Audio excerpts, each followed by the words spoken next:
In right here to give us some reaction to the CDC. Dr. Frank, we'll see in a few minutes. I'm pleased to bring in right now Tudor Dixon. She is the host of the Tudor Dixon podcast, also a former candidate for governor in Michigan, Detroit, a city that knows obviously crime. Tudor, good to have you. We've been talking about crime since President Trump has worked to make D.C. safer, and now they're looking at potentially Chicago. But talk to us about how important it is that people feel safe, because in Detroit, a man charged with murder and assault, stabbing people at a pool party recently, was, making a lot of headlines there. And there's one story in after another. Detroit's the top 10 of American cities with the highest crime rates. Should President Trump potentially send troops there to Michigan?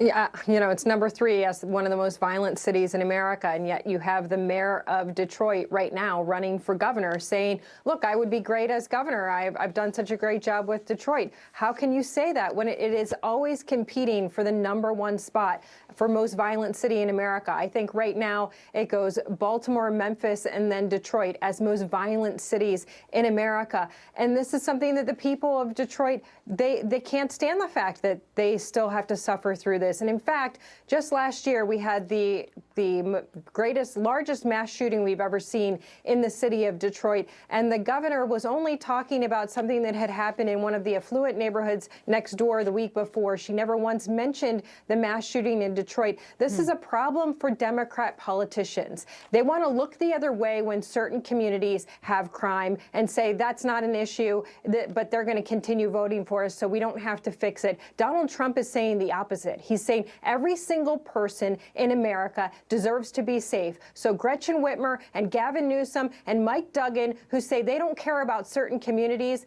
they shouldn't be running for office. Donald Trump is saying he's going to take care of everybody, and that's what we should focus on.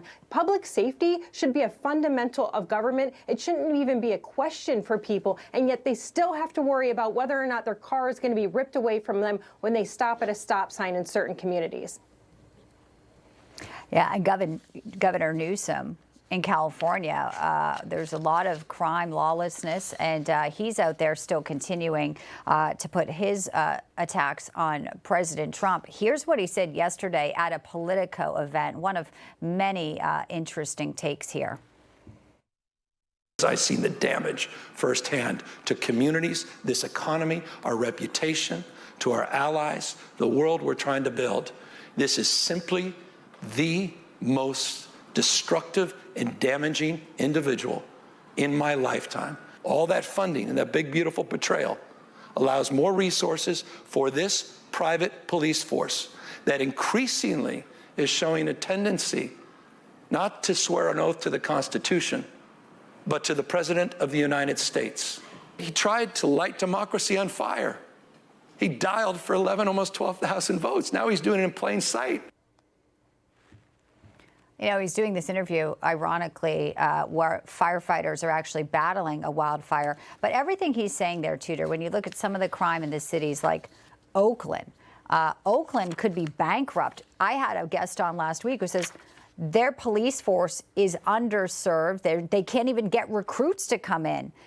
And Newsom obviously has taken the administration to court for some of the work that it was doing when the LA had those uprisings.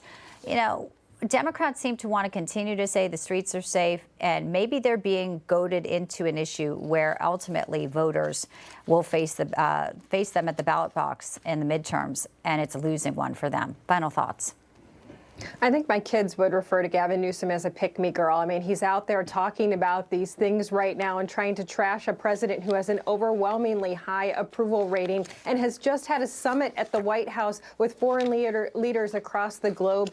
Right now, Donald Trump is winning in every single area, and even Democrats in Washington, D.C. are thanking him for making sure the city is safer. The fact that Gavin Newsom is trying to make something, a mountain out of a molehill, as my mother would say, it's not going to work for him. He looks pathetic, and I welcome him to continue to stay on the world stage looking like a complete moron. Tudor Dixon, host of the Tudor Dixon podcast. Good to have you with us today. Thanks. Thank you. And when we come back after a very quick break, Democrats, as you just saw in Mike Carter's report, attacking prayer.